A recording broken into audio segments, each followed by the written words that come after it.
Hello, today I have Declan O'Callahan from Wojtek joining us on the Business Growth Mindset podcast.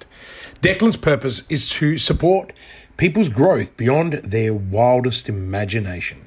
He's a seasoned technology people leader with 25 years experience, working for a large corporate and being an entrepreneur in setting up, leading and delivering in technology and telecommunications companies. He's passionate about people and what they can deliver, always holding himself to high expectations and expects the same from his team. He always strives to deliver for the four most important things in his life: family, staff, customers, and self. In striving for excellence in all of this is sometimes daunting, but the thrill of balance is mesmerizing. Over the last 25 years, he established business teams and units, as well as setting up and growing businesses from scratch. 12 years ago, he set up telecommunications company Wojtek. They deliver landline, high-speed internet, mobility products to thousands of customers around Australia. Wojtek has exceeded shareholder expectation, employs over 30 people, and is a for-purpose organisation. Get comfortable and listen up, because today you will learn about the power of values, what it takes to live by those values, and how to be persistent in the face of change and adversity. Welcome to another episode of the Business Growth Mindset Podcast, Series 3. I'm your host, Christian Livolsi, and I'm incredibly excited to welcome our guest and my friend, Declan O'Callahan, on the show today. Dex, welcome.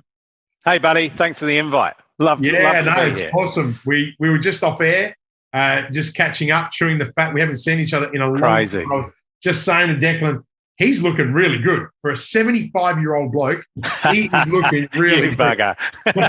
He nailed me. And he's also just been telling me how he's about to go off to the Flinders to ride 100 Ks a day for 5 days. And first thing that came out of my mouth was, geez, you're going to lose a lot of weight. And what did you say? Yeah. Why? We'll make up for it in the evening. We'll be fine. Don't worry about that. So, mate, listen, it's so good to see you. It's, I always measure my friendships by the connection that I have with someone when I haven't seen them in a long time. And you and I go back a long time, like when you were at Vodafone, right? So, well, you were one of the first guys I met in Adelaide. That's right. With your restaurants, and we entertained each other well. Yeah, and we spent a lot of time together over all the years. And but like everything, it's peaks and troughs. You sometimes in someone's life, then it goes away, and we're just sharing stories about our children. And yours are already 21 and 18, and mine that's 7 and 4 mark, and how quickly they grow up. But why don't rather than me tell the story of all the wonderful things that we know about each other, why don't you tell my audience a little bit about you, but from the place of where you've come from and where you are today, because you really have a very cool story that is inspirational and also very entrepreneurial. Yeah, thanks, Christian. So again, thank you so much for the opportunity. My world started off very simple. I was 14 years of age. I wanted to play rugby. I wanted to be in the Air Force, and I wanted to be an electrical engineer. And I was completely tunnel focused on that. And by the age of 21, I was an electrical engineer. I was playing rugby, and I was in the Air Force. And I realized quite quickly that I really enjoyed rugby. I thought engineering was probably, I could sell it rather than do it better. And the Air Force and I kind of felt like a bit of a maverick. And I wasn't really into the hierarchical nature of that structure. So I had the opportunity to move to New Zealand to follow my aspiration of playing rugby, hopefully for one day for the All Blacks. When I got to New Zealand, it was very clear and very apparent that my ambition and my ability were somewhat confused. So I realised that wasn't going to be my day job. It wasn't going to be my day job. But I really loved it. I thought it was great. But more importantly for me, I loved New Zealand, and I made that my home. I ventured into the front end of the business quite quickly. So I jumped into sales. At the time, we were selling big software packages. We call them ERP, or Enterprise Resource Planning packages. And that was around about the 98, 99. So when the year 2000 came up, and people were saying the world is going to fall over. We need to upgrade everything. We need to get our softwares up to date.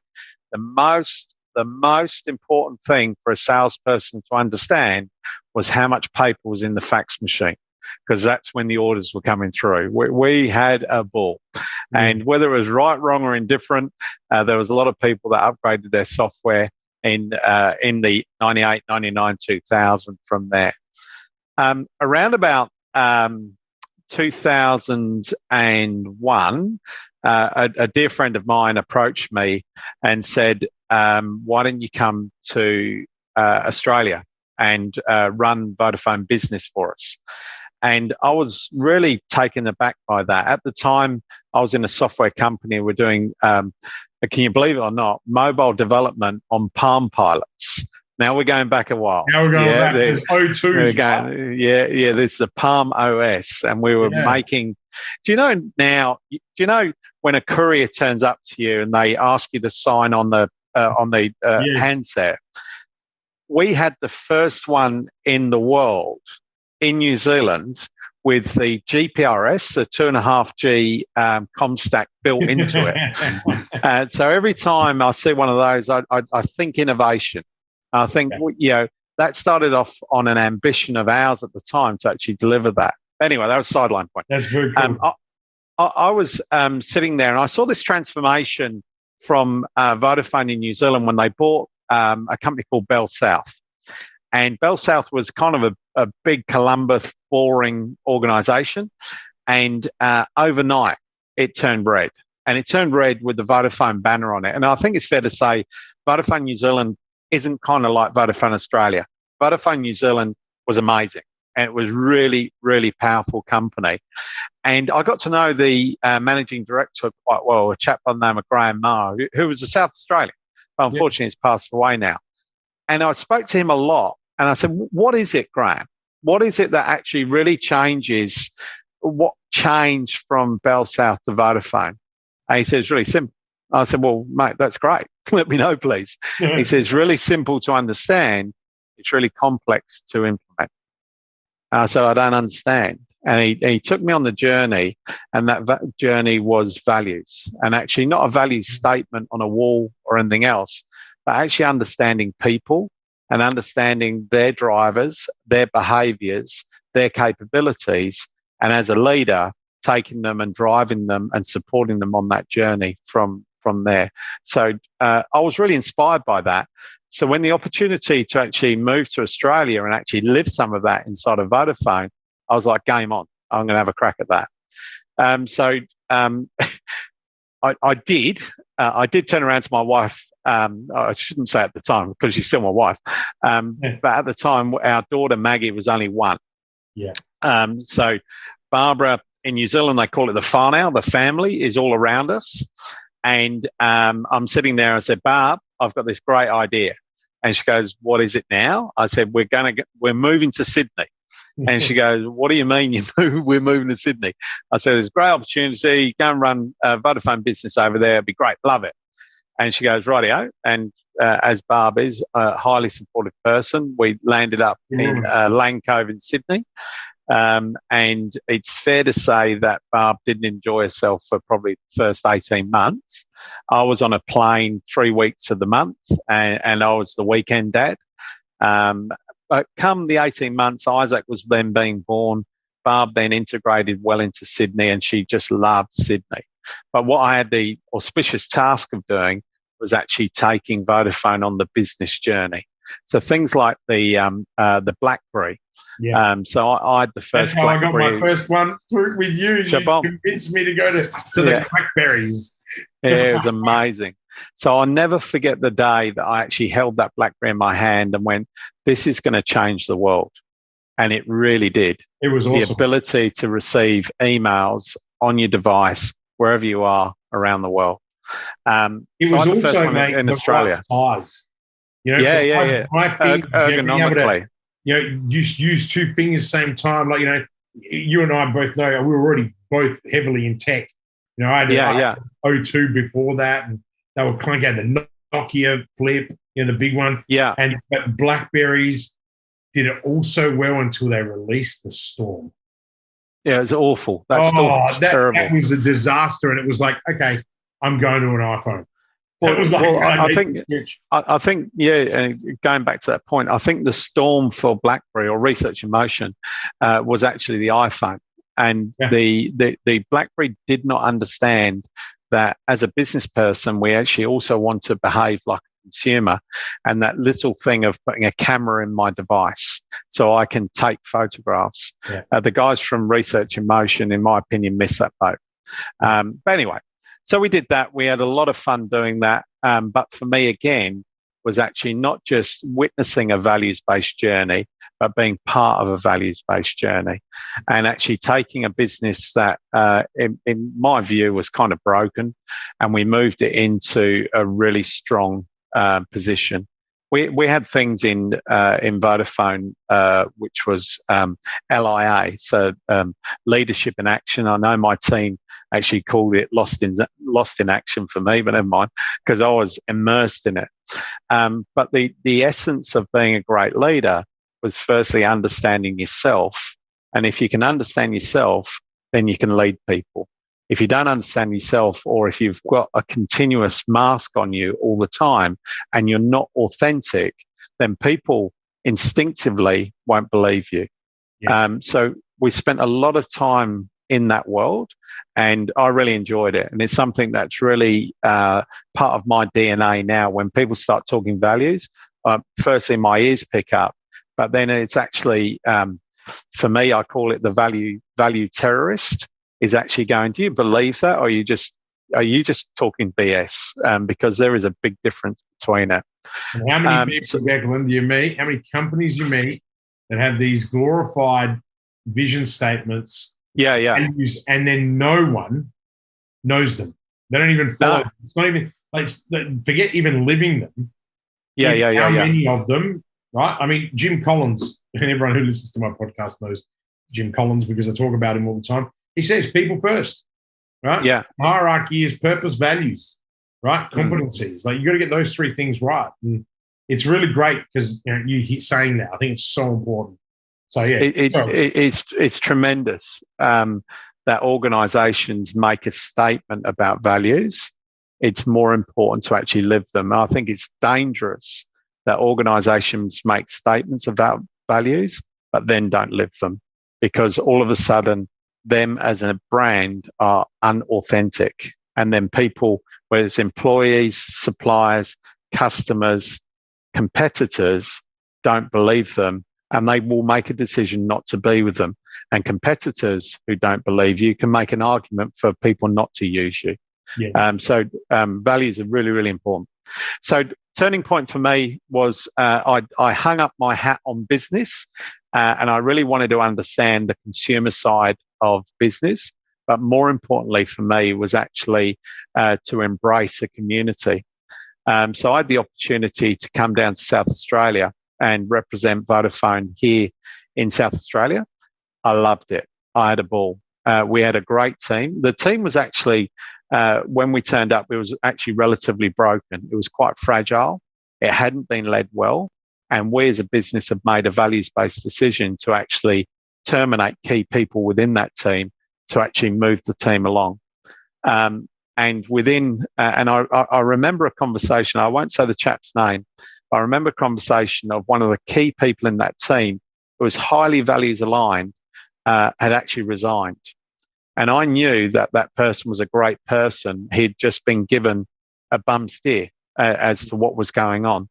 And there's probably an important point there. Even values-based companies fuck up. And excuse my French there. Absolutely. No. It's not about what you do, it's what you do afterwards. Correct. And that's the importance around it. So anyway, I remember distinctly having this conversation with this chap, and I said to him, look, buddy, I want you to stay. You've resigned.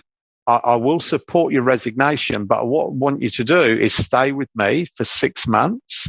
And if I don't deliver on my promises that I'm going to give to you, leave. But when you do leave, I'll make you redundant, so you make sure you get a check on the way out. That's my promise. And I distinctly remember, and when we got on board, him and I, we drove that team really, really well.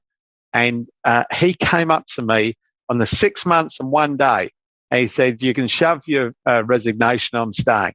And I went, "It's just beautiful." But anyway, we had a ball, and we drove the market really, really well. We had an amazing team. We're still connected now. We still talk to each other.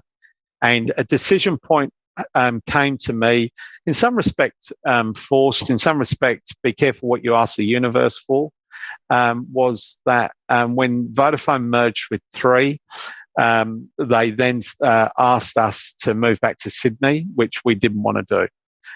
So I had two choices. I could move back to Sydney or stay in Adelaide, get another job, or really, I could actually start doing and believing and really being accountable for ambition. So that's when we decided to set up our business, Voitech, at that time. I was going to say, now what year was that, Dex? That was 12 years ago. So 2009. Yeah. Wow. It's incredible that it's been going that long, right? It's crazy. Yeah, wow.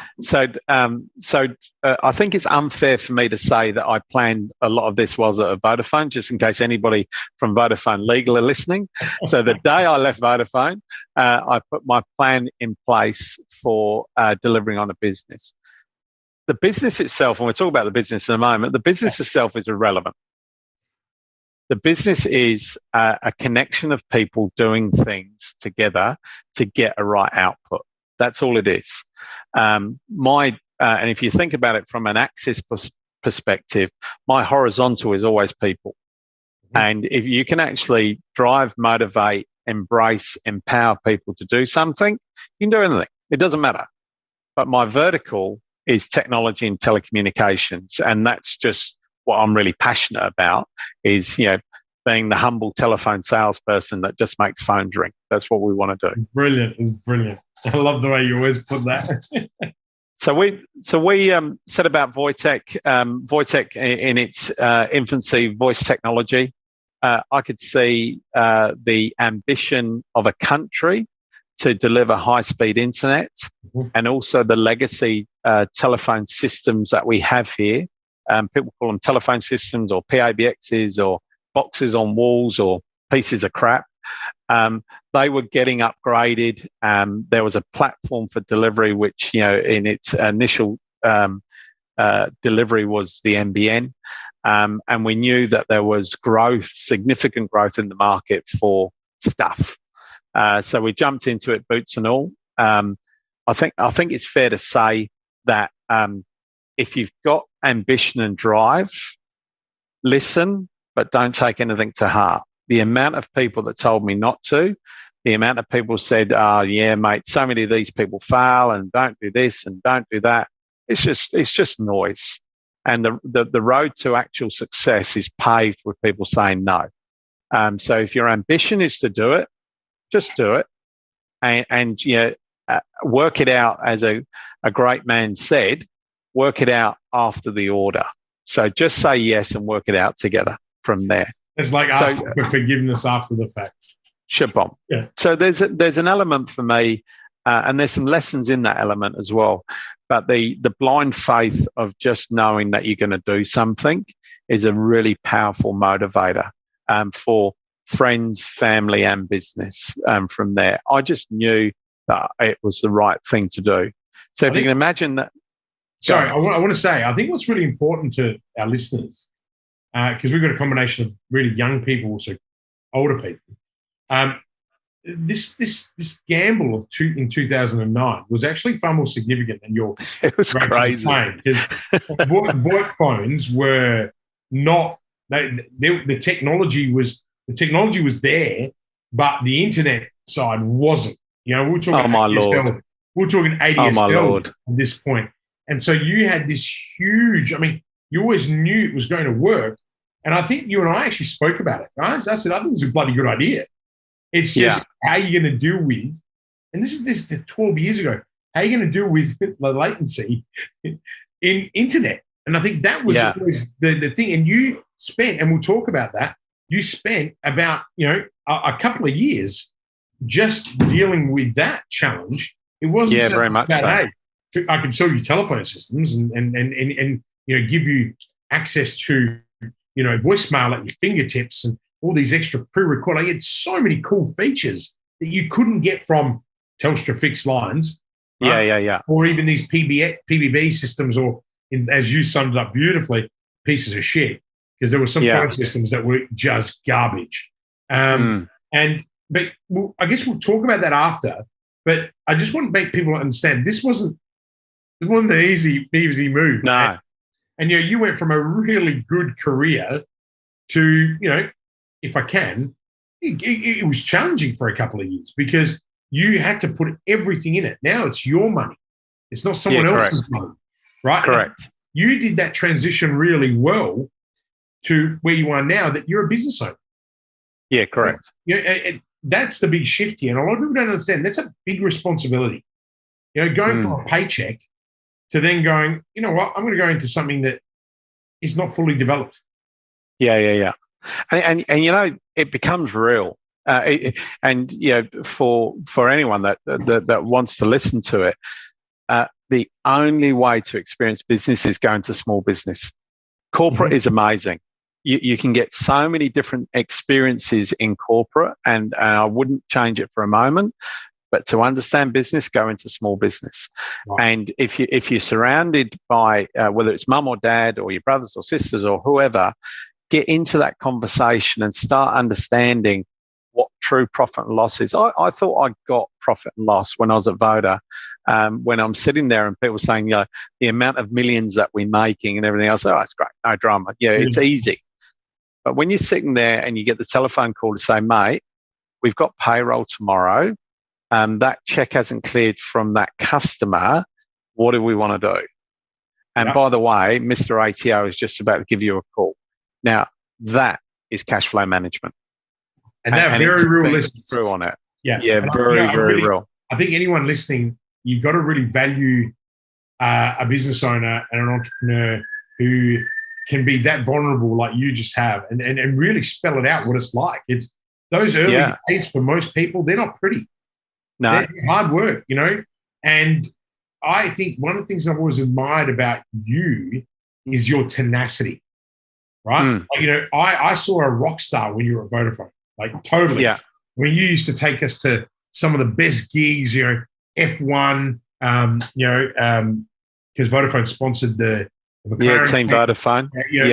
We had the Clipsal, Robbie Williams. And I mean it was phenomenal, right? And you then go to give all of that up to then go and do with shit payroll. And a lot of the time, I mean, you've even had clients. And I'm not going to say it, obviously we know each other well, but you've even had clients that you had really big contracts, and these are people with money who then go, "Oh no, we're just not going to pay you for 3 months. We're going to hold your money." Because we're going to improve our cash flow. And a lot of people don't understand the pressure that creates on people. And it's like, I'm doing this. And you've had to navigate that and come out of the other side, right? And so it's pretty cool. I take my hat off. Obviously I've been there too. So but for you, you've been brave the whole time, Dick. And I think that's the real message. I think there's. So yes, I understand it. I'm not sure I agree. I think the area for me is be true and be vulnerable. They're for me the most important things. Mm-hmm. So, for instance, at the end of the month, every single month, and we've had around about what are we now? 120 odd months of doing this. We have a staff meeting and we go through the P&L. Yeah. Now, what I'm really pleased about, 134. Thank you. What I'm really pleased about is that every member of my staff understands the P&L. Yeah. And it's something that they get all the time and get and understand what it means and what we're doing to drive. Now, you've got to be a certain protection about what you tell your staff and how you tell your staff. But you've also got to be vulnerable and let them know exactly what's going on when it's going on. You've got multiple hats to be wearing, of whether you've got your sales hat, you've got your finance hat, you've got your technology hat on. But the number one hat that you always got to keep on the whole time is your people hat. And you can drive such great ambition. And my driver really for me is the 25 staff. They're not 25 people. they're 25 family members that also have 25 families. Yes. And I will not put that at risk. So making sure that they're being looked after, supported, and loved, because then that love will flow backwards. Yeah. And it will come in to support the company. What I love is that you've taken all that people, the LIA stuff, and you've taken all of that knowledge from when you were at Voda to people and carried it through, no matter how difficult business is or when or what, because they give it back to you in spades. But mate, what I want to do is, because I know how much you support other people, why don't you, just for our listeners' sake, tell them a little bit about Wojtek? Because I think everyone might be thinking, hang on, what on earth is the company that you've got now that you've been investing 12 years of your life into? Maybe share that part so they actually get some context. Easy. So Wojtek is a telecommunications company. We've got 3 clear products. So we do landline services for business. So everything attached with 08, 02, 03, etc. All of the telephone systems that you have in a business, we deliver. We then provide high-speed internet services. So everything from NBN to direct fiber, we deliver for business. And lastly, we support Optus mobile phone services for business. So every single bill that sits inside your organization for telecommunications, we can look after. Whether you're a 2-person business or whether you're a 200-person business, we sit there. Now, I could be crude to say we're like Telstra. However, we're smaller and better, in my opinion only. Please don't sue me, Telstra. I think Telstra may not be listening to our show, but I certainly. But the 3 substantiators that we always give our customers, we promise that we'll save you on operating costs. We promise that we will give you an abundance of functionality, and lastly, and really importantly, we'll give you the best telecommunications service experience, to the point where there's a KPI on my people that a human being, yes, that's right, a human being in telecommunications will answer your call within 30 seconds of calling us and know who you are and help you. So no Mara? No, Mara's gone. So for me, it's actually getting that service element right. Everyone's got a bad story about telco, right? It's an awful industry. Now, what we do is put the people into that industry, and we make it really, really well. So we're a business communications company. Caveat: Dex put in our phone systems at one of our properties, and the service was second to none. I mean, all right, it does help when your friend owns the business, but we had issues with internet, and you guys would jump in. You're up the road, and I've recommended you guys to other people who love the service. There's stuff that you guys can do with billing and a whole bunch of really cool, exciting things, and so I can actually say hand on heart that, the functionality side, absolutely, there's stuff that you guys can deliver is phenomenal. Yeah, that was the one thing that blew me away. So we've got 2,500 businesses like yours, smaller and also bigger, that now are being managed by Wojtek in South Australia. Predominantly South Australia, about 80% of business in South Australia. You started branching out, didn't you? Did you go to Victoria? Yeah, okay. Yeah, so we're customer-led primarily. Yeah. So since but put it in perspective, we've got 1% of the market in South Australia. People keep saying to me, open offices here, open offices there. I said, when we get to 20% in South Australia, then we'll do something. Yeah. And I think that there's a really powerful message there. It's about focus. Right? Yeah. If you start to deviate your attention, and God knows, everyone knows that I've done that before. One business was never enough, go to 15. Yeah. And then all of a sudden the house just falls apart. But I think that's a really good point. It's the focus. Because in Tony Robbins' words, where focus goes, energy flows. And I think for you, correct, it's about that. But, 2,500, I'm pretty sure last time we spoke, when we were talking about numbers, it's almost double in the last 3 years. Yeah, 100%. So I'm pretty sure I remember the last time we spoke about numbers, you were at 1,500. So you've almost doubled that. What have you done in the last 3 years to elevate? I think like everything, Christian, like in business, people always talk about the hockey stick approach, right? So, and the hockey stick doesn't actually start flat; it actually starts up. Because when you go out there, you're on that honeymoon period and everything's great. Everything's really, really, really cool. And then it actually gets harder. It doesn't get easier. It gets harder.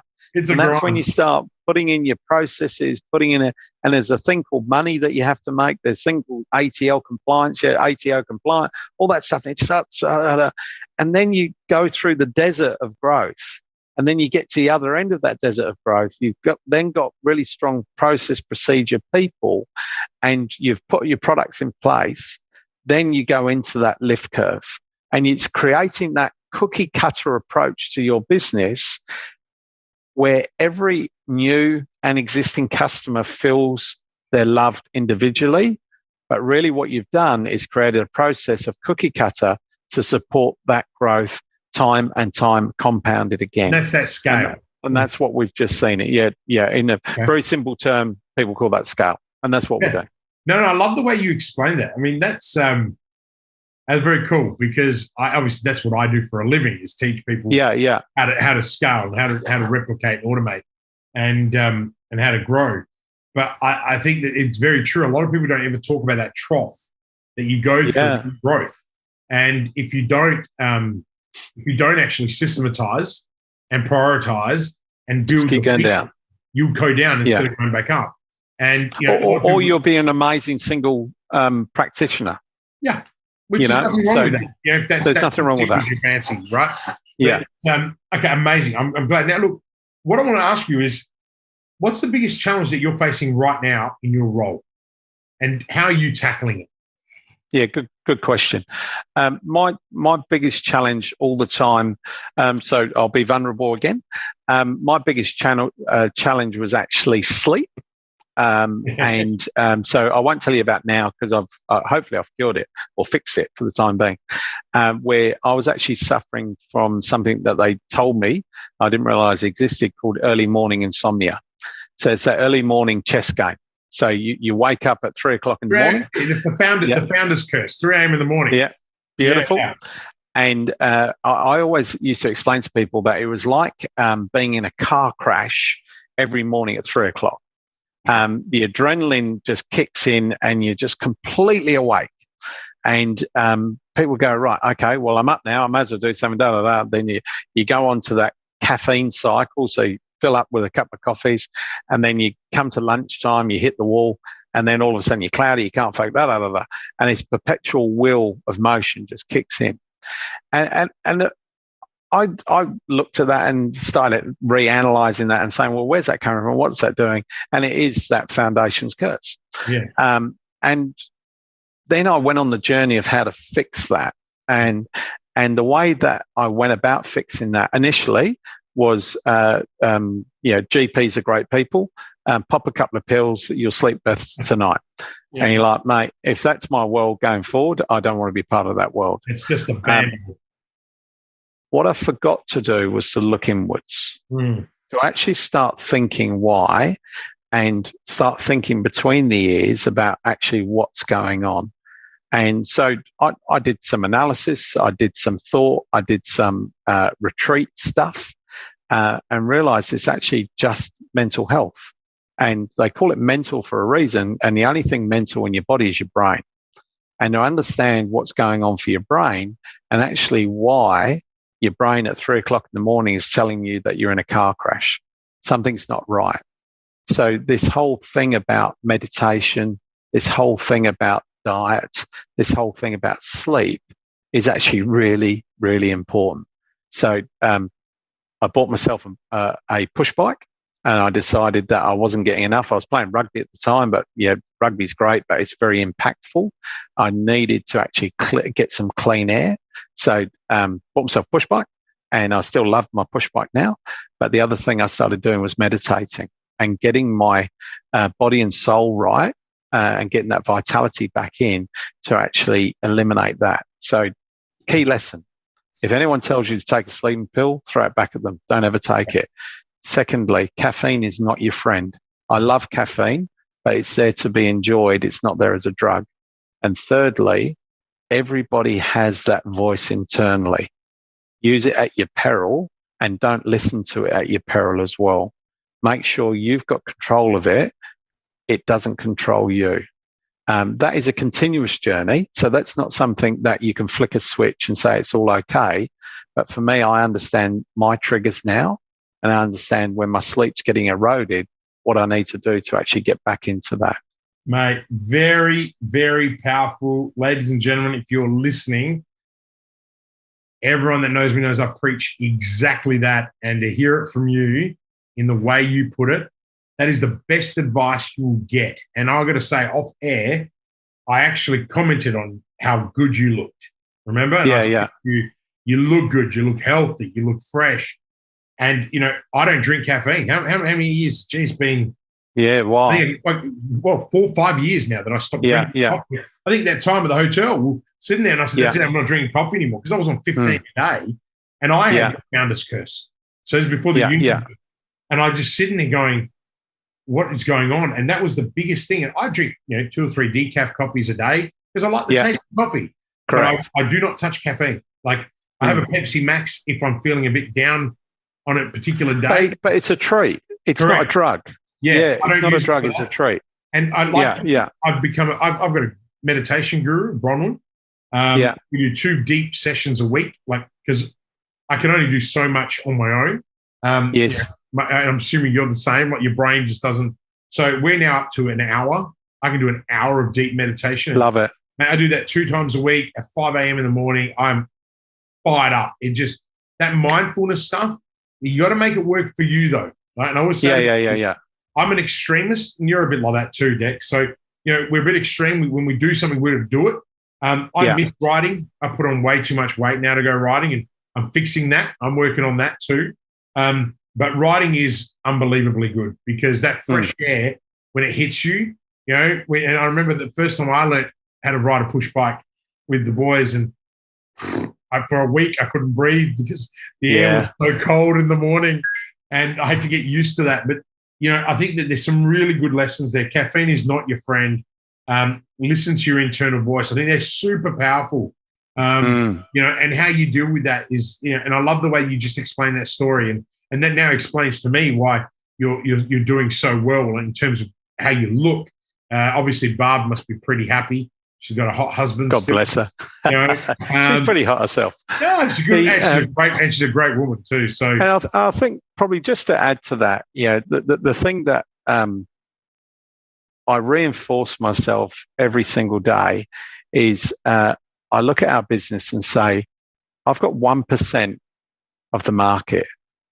What are the 99% not doing, or what am I not doing for that 99% of that market that they're not on with Wojtek? And that really keeps you sharp. It really keeps you sharp, and it can really drive really great conversations around that. I think you and I are going to have that chat at some point, because I flip that. I don't actually care anymore about the people that don't come and work with me. I have a real focus on the people I want. Like I now go hunting, and I know you do the same. I will go out and put out content, because that's what I do. I put out content. I put out content that attracts the people I want, right? And that's the switch I've had to flick. I was like, I'm not going to chase people anymore. I'm going to get them to come to me. So I'm going to put out content that the people like me will want to listen to. Then over time, they will listen to it and go, I'm going to make my own judgment on what this guy's really like, right? Not what I see or read or whatever. And then eventually they jump on the call with one of my team, and then my team, because I have the same approach, people first, right? And then my team are a reflection of how we do business. And all of a sudden people are like, so how do I work with this guy? And that's where I flipped the switch, because before, when I used to sit up and worry, well, what about these people that aren't using me? Why are they using someone else? I realized really quickly, everyone's perception of what they want is different. And, but in your line of work, I could imagine there'd be frustration too, because you're like, we offer a better product, we offer a better service, we have it all fully integrated. Yeah. Why would you want to stay? I'll say it for you. Why would you want to stay with someone like Telstra, right? Yeah. Who you can't speak to a human. Their website is impossible to navigate, right? And I mean, the only thing that I could find that would be a limiting thing for you guys is, businesses are getting smaller, right? And I think this is a challenge. Businesses are getting smaller. People are now working from home. The landline side of the business, right? Now, I know you've got a virtual system, so that's why I'm leading you here. Is that why you created the virtual phone numbers and all of those? Because I had those services with you guys too. Correct. Which were brilliant because I didn't actually have to physically have a location. I could just go, okay, Declan, get me a physical number so I can have one. We've certainly created a habit in market where I'll give you a simple example, right? So I only give my mobile number, so my 04 number, I only give that to my family and my friends. Yeah. People that I'm in business with, they receive my 08 number because if I'm not available, I've got amazing people in my business that will look after them. Do you know every single telephone call I receive and probably 90% of the telephone calls I make is actually using my mobile device? Now, be clear with that. It's not a mobile phone, it's a mobile device. So I think the way that we're using telephone systems is radically changing. And we're actually putting that, if you can imagine that big box that was on the desk, that telephone, we're actually wrapping that up into a mobile product and actually putting it in our pockets now. So the example being that I can get off the plane in London or any other country in the world, and as long as I've got an internet connection, I can make and receive 08 telephone calls wherever I am. That's very powerful. Now, it's just the same as your email. It doesn't have a geographic boundary. Now, the days have gone where people just go, hey, give me 20 handsets, put a box on the wall. I just need to run my thing and, teach Cheryl out the front. She's the receptionist. She needs to know all of that stuff. It doesn't exist anymore. When COVID hit, and there's lots of stories about COVID, but for me, the excitement of being able to talk to our customers when they said, shit, what do we do about our landlines? We said, just go home. Either take your handsets with you and plug it into your internet at home and it will work, or just activate the app on your mobile device and it will work. Act as if you're at home. Act as if you're at the office, but be at home. Yeah. It's such a powerful story that a smaller telecommunications company like ourselves that are nimble can actually turn around. Now, there were other really large telecommunications companies in this country that turned around to their customers and said, no, we can't do anything, just forward it to your mobile. And that had costs. Well, one, it had costs, but secondly, the impact on the mobile networks in Australia went up 38% because people weren't just calling mobile to mobile, they're now calling landlines that were diverted onto mobiles, and they were trying to run their business only from their mobile phone. So we actually created a right big mess for ourselves when, if they were up to speed, as smaller telecommunications companies like ourselves are, that say, just take your device home and plug it in, it will work. Yeah, it's such a powerful thing that's going on telecommunications right now. And I think what's really important, though, there is for anyone listening who's got a business who is currently with one of the bigger players. Yeah. Don't make the same mistake that people made in the energy market of staying with big players because they think it's safer. The big players are... We're all on the same platform. Yeah, but that's right. We all use NBN. Yeah. Nobody owns NBN. Well, we own NBN. We're citizens of this country. Yes, we all use the same platform of delivery of telecommunications. There is no reason why you're with a big telecommunications company if you're not happy with them. Yeah, and I think that's a really important message. And I didn't want you to directly say it because you're in the industry, but also me having been heavily involved in the energy industry, where we disrupted the energy industry. Yeah, that was what my company did. I'm not talking about the solar stuff. I'm talking about the energy management side of the business. Where in 2 or 3 years we totally disrupted the whole market nationally by going out and saying, "Why are you with the big guys who are charging you 25% more because of your loyalty?" They're taking advantage of your loyalty. And then I would reframe it for some clients who were hesitant and say, "You can't be that stupid." Yeah, I agree. And everyone always says to me, "You're so rude." I'm like, mate, no, you can't be that stupid. Like, I'm telling you, if you moved to this provider, I will do the brokering contract. You're going to save 25% and it's the same network. Same product. own the network. Yeah, right? There's only so many neurons that you can place down this pipe, people. It's crazy. Retailer against distribution. And your industry is the same. And that, and I think that is got to be frustrating because it's exciting. No. It's exciting. I call it frustrating. I love it. Right? Yeah, you love it because you like to see the opportunity. But when you see when the customers, there's an amazing customer of mine, a local council here in South Australia, and I said, Gary, why do you love being with Wojtek? And he said, I love being with Wojtek because I don't have to think about you. Yeah, it's awesome. Finished. Finished. And it's that whole thing of when you've got a really good cleaner, you don't talk about it. Yeah. When you've got a bad cleaner, you tell everyone. Yeah. And we are that good cleaner. And I'm grateful for it. Yeah. And we just, but again, it's about empowering the people. And the people are also our customers to make sure that their experience is great. I see the NPS, the net present score of people like big telcos in this country, they get excited about being 30 and 40%. Ours is over 90. Ours is over 90. And their argument is, well, we're a bigger company, so therefore we can't drive a bigger NPS. Really? It's because you have zero understanding of your values and your people, and you 100%. Treat them like numbers. That's the problem, right? And you've nailed that point, Christian, because the products and the services are identical. There is no difference. And what's the difference here? People and values. So, mate, let me give you a really good example, and it might sound a little bit arrogant, but I don't mean it to be. It's just using it as an example. I'm off to Ireland next week, and I booked a car, right? Because I'm flying with Emirates, and because I went on Qantas code share, the Emirates chauffeur service is not available when you land because of some bullshit code sharing rules, ticket price. Right. So I went and hired a chauffeur because I've never been to Dublin. It is what it is. I, unlike most people, could have gone to there's 3 or 4 companies that appeared on Google when I searched. All of them are all big players like Uber and chauffeur business. Instead, I spent an extra 5 minutes and looked for the 2 local companies. Got it. Right, and do you know what? I went with them to support them. I read, and the people I went with had the slightly better website, which didn't have all the errors in it, and I kind of went, okay, I trust that a bit more. Yeah.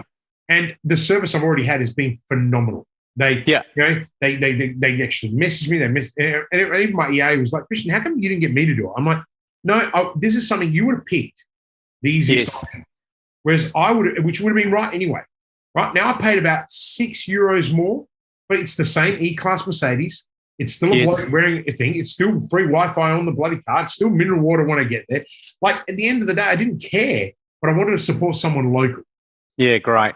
And it paid off on this occasion where the service was really good. I got an extra message. We're going to monitor your flight. So in case you're late, because at the moment, it might take you a little bit longer to come through customs. We'll wait for you. And I thought, you know what?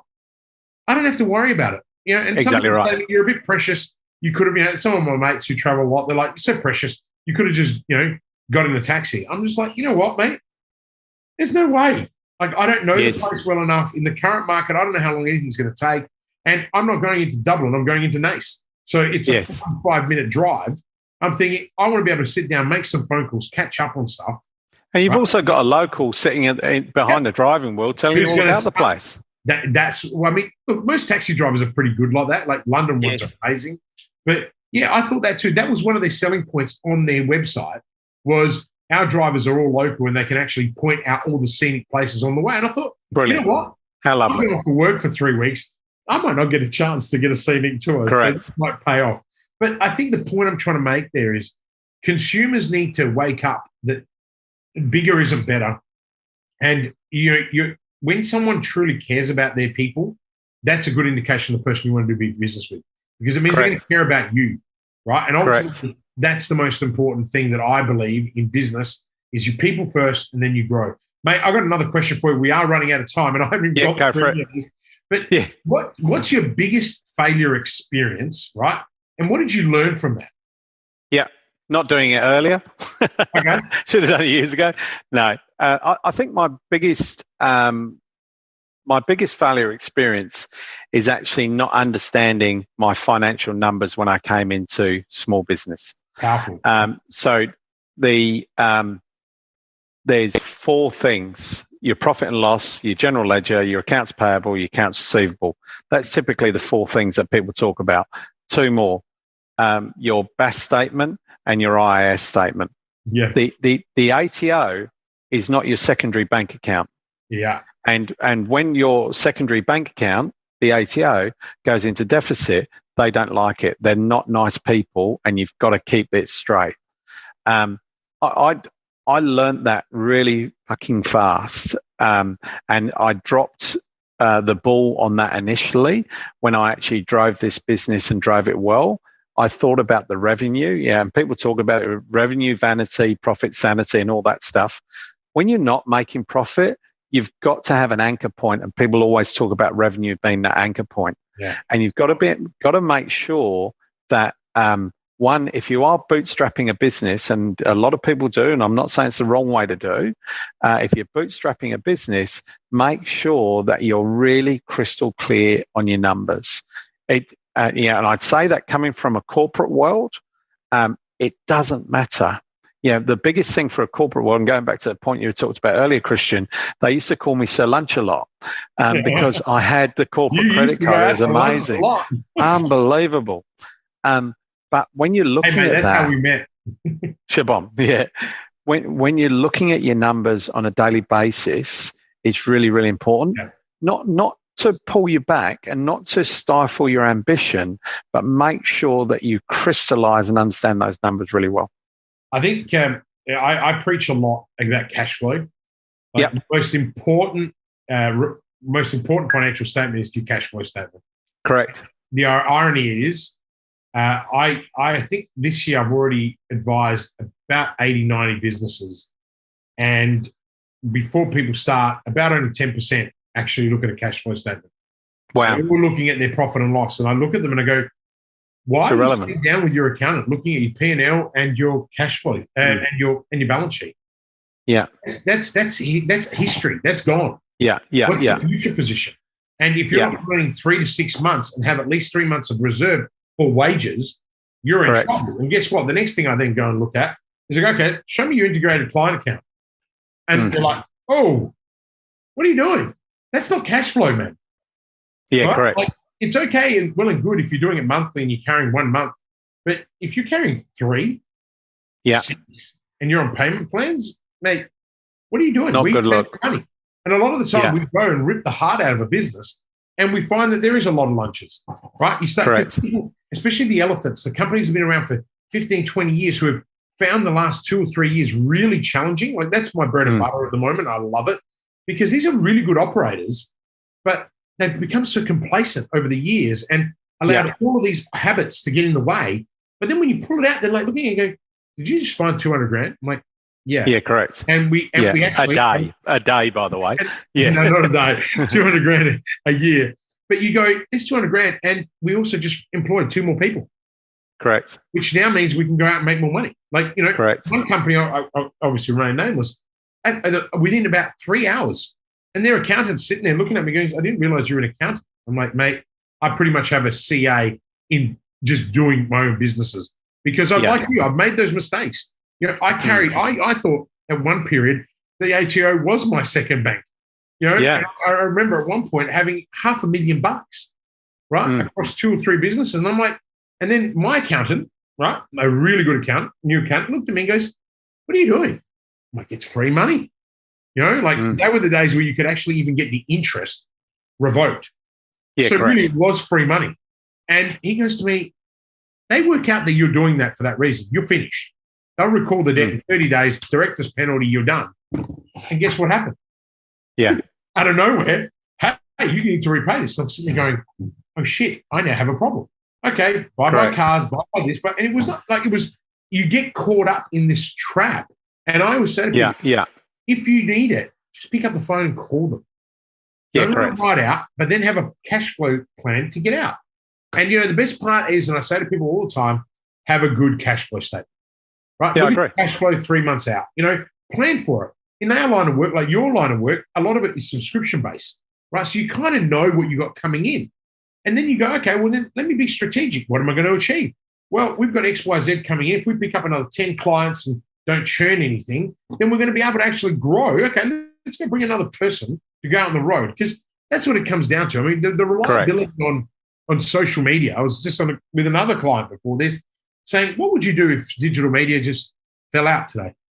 Let's say Zuckerberg decided that he had enough billions and would shut down the whole Instagram, Facebook. Elon Musk turns around and says, Twitter doesn't exist anymore.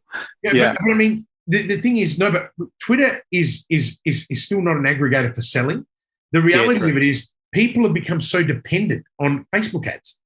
Yeah, and they're expensive. They're ridiculously priced.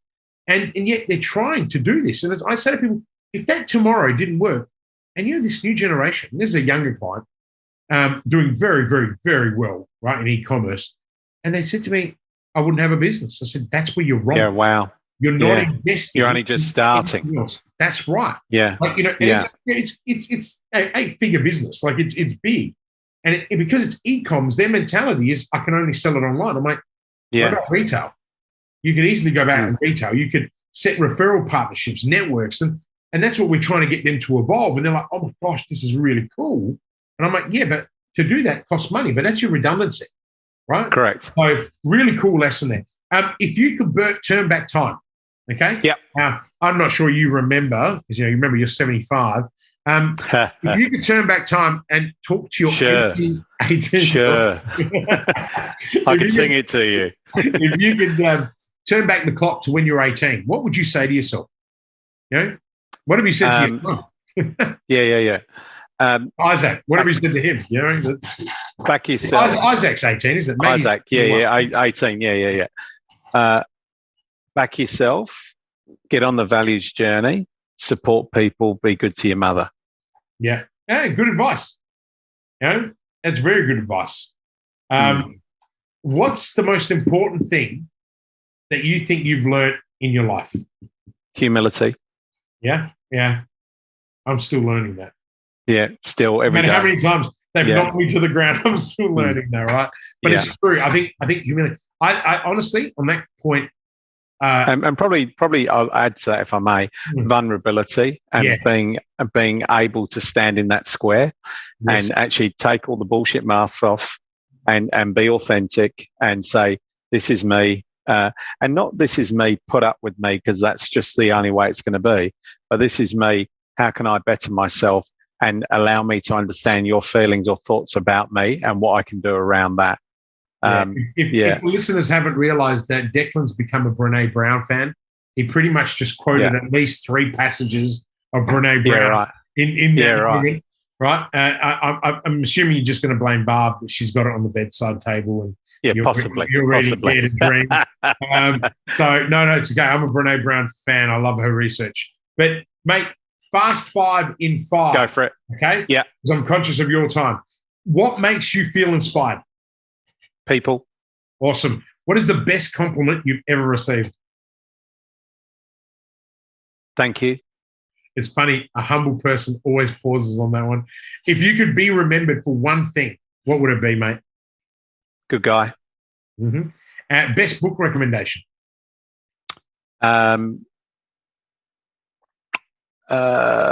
George Orwell, 1984. Okay. And this is a good one for a sales and marketing guy, even though you're really an engineer. If you could have a billboard with anything on it, what would it say and why? Don't dream it, scheme it. Dreams are made for people without ambition. Work out what the plan is to deliver it. Execution. I love it.